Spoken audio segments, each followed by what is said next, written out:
Oh man. Oh. Woo. Oh. What happened last night? Alright, I pulled an all-nighter because exams were today. Oh well. Well, at least that's done now. It's the weekends again, and that means more Tech Talk! Well, I mean, Tech Talk is being uploaded on a Monday, but I usually film on a Friday, so more Tech Talk! Anyway, let's start off with the first news.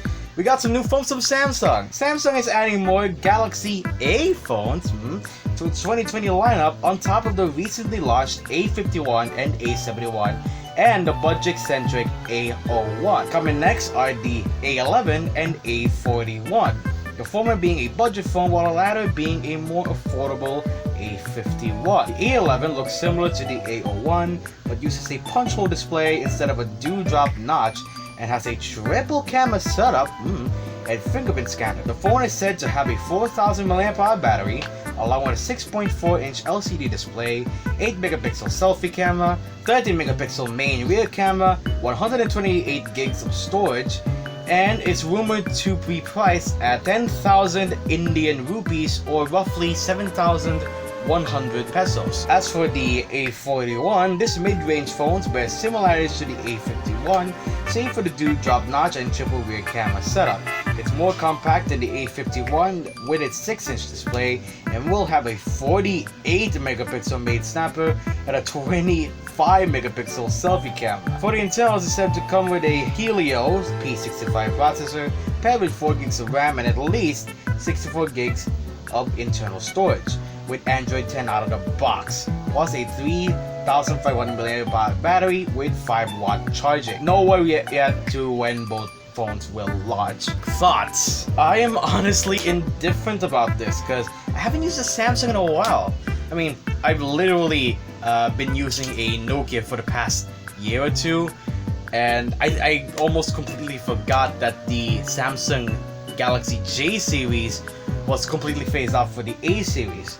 But this does look pretty weird. Oh, for me at least, because the A11, this, if you take a look at the specs, it is slightly more powerful than the A51, which looks to be the more expensive mid-range option.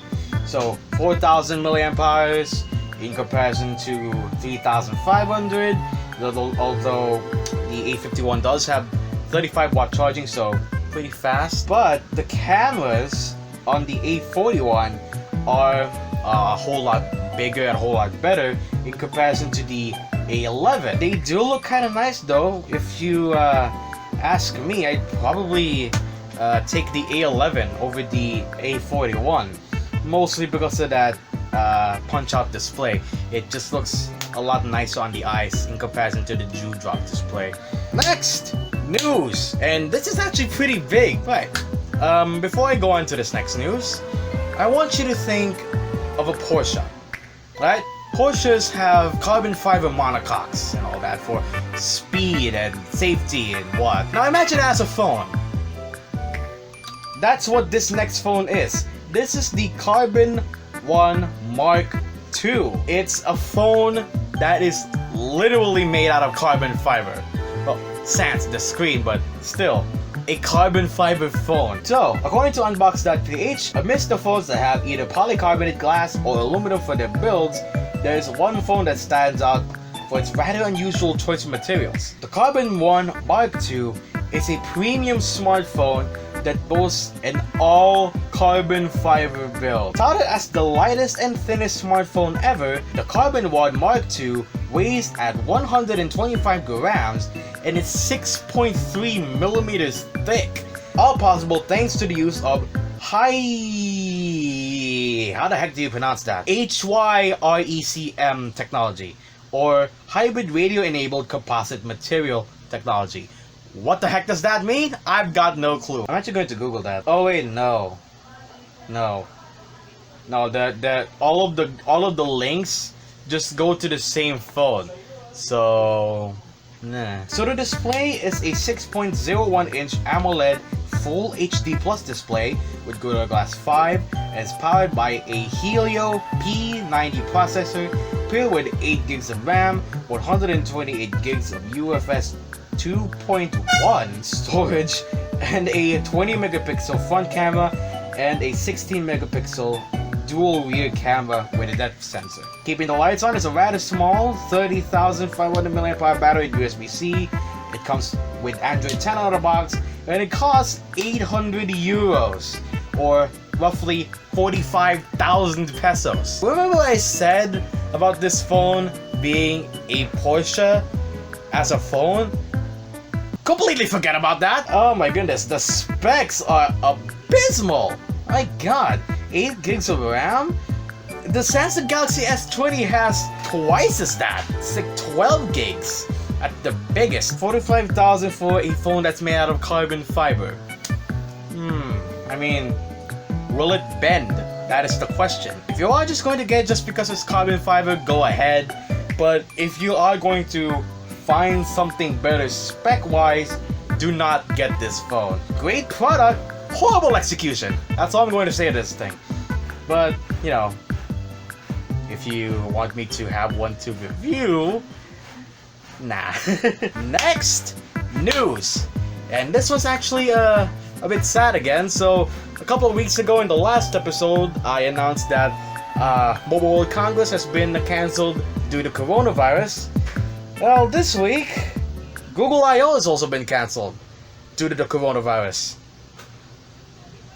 Why hasn't anybody turned into zombies yet? I don't know. So according to CNET, Google on Tuesday said it's cancelling Google I/O because of concerns of the novel coronavirus that has caused worldwide disruptions. It's called off the physical portion of the event, which was set to take place on May 12th to the 14th at the Shoreline Amphitheater in Mountain View, California, just a short walk from the Googleplex, which is Google's headquarters. Attendees will get a full refund, the company said in an email. That is pretty sad because, you know, Android 11 is also about to come out. I've already talked about that in the last episode. But yeah, a lot of events have been getting cancelled left and right due to the coronavirus. I mean, the China Grand Prix of Formula 1's also got cancelled first. Then Mobile World Congress, now this. What's next is going to be cancelled. Just hope that this coronavirus thing just, you know, disappears quickly because it's claiming the lives of many. It's pretty sad. In fact, there's already 5 here in the Philippines confirmed to have the coronavirus. And over in the US, there's already 12. And, you know, that's not counting the whole worldwide count for COVID-19. So, yeah. So let's just hope that this thing just blows over in a matter of, I don't know, months. And last tech news, some brand new phones still, this time from Realme. So, Realme unveiled its next generation of phones in India with the Realme 6 and Realme 6 Pro. Both phones will come with 90Hz displays, up to 8 gigs of RAM, up to 128 gigs of storage, quad rear cameras, a 16 megapixel selfie camera, and a 4,500 mAh battery with 30 watt VOOC charging, and will come with the Android 10 based Realme UI. The Realme Pro 6 gets an additional 8 megapixel ultra wide front camera along with a dedicated telephoto camera and a Snapdragon 720G processor. The Realme 6 on the other hand uses a Helio G90T processor and swaps the Pro's telephoto camera with a monochrome sensor. So yeah, that's pretty nice. I know I keep saying it a lot, but that's still pretty freaking nice because Realme is quite possibly the king of mid-range smartphones, especially since, you know, it's owned by Oppo, and Oppo's pretty aggressive when it comes to marketing and all that cool jazz. But yeah, so let's take a good look at the specs of the two. So the Realme 6 Pro, again, will have the Snapdragon 720G octa-core processor, an Arduino 618 GPU, 6 gigs or 8 gigs of RAM, a 6.6-inch Full HD IPS display with Gorilla Glass 5, and 90Hz refresh rate, up to 128 gigs of expandable storage. It's dual SIM, it's got dual front cameras, it's got a lot of camera stuff, but all you need to know that it is a triple camera setup with a telephoto lens, and it's got that 4,300 mAh battery. As for the Realme 6, it's got a MediaTek Helio G90T, up to 8 gigs of RAM, 6.5-inch IPS display, quad rear cameras with the monochrome sensor, 60 megapixel front camera with Sony IMX sensor, and AI beautification. So if you're really into that kind of stuff, go on ahead. 4,300 mAh battery, and the same Android 10 with Realme UI. So the two phones are going to be launched in India first, so no word yet if it is going to be launched here in the Philippines. But the baseline 4 gig RAM, 64 gig storage will cost around 12,999 Indian rupees, or roughly 9,000 Philippine pesos. So that's pretty cheap.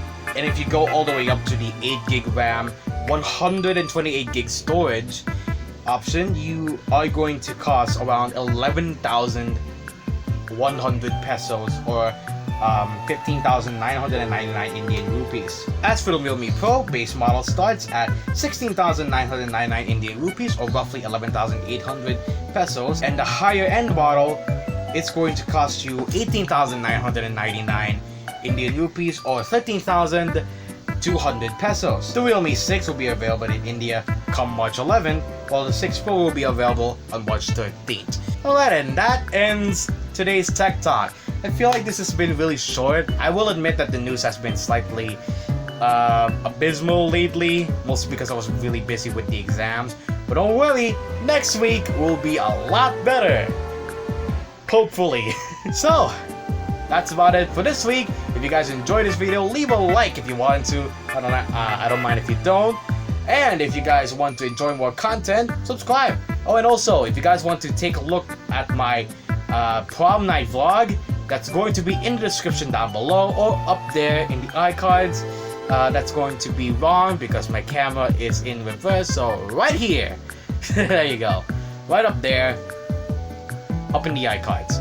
So, that's about it. This has been More on Mine, signing out. Woo! Ah! Where did this basket come from? My head on it. Oh boy. Alright. Time to nap. My brain is fried again.